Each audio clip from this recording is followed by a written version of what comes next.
अहिले हामी काम सकेर यस्तो बगर भएको खोलाको बाटो हुँदै चपकोटतिर लागेका छौँ। पानी परिरहेछ अनि यो बिजुली पनि ग्राङगुरिङ गर्ने अवस्था आइसकेको छ। ठुलै बिजुली चम्किरहेको हेर्न सकिन्छ आकाशमा। मोबाइलमा अहिले नआएको दृश्य मात्रै हो। र यो खोलाको बगर हुँदै हामी गइरहेका छौँ। हेर्नुभयो नि कति ठुलो छ भनेर। हो यही हो राति 8 बजेको फिल्ड। अब खाना खाने ठेगान छैन, बस्ने ठेगान छैन, पानीमा भिज्छ कि के हुन्छ ठेगान छैन। हामी कर्मचारी मान्छे यस्तै हो होइन त।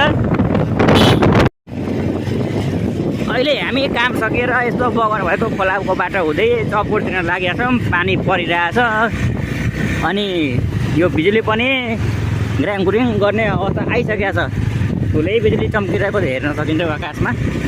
मोबाइलमा अहिले नआएको दृश्य मात्रै हो।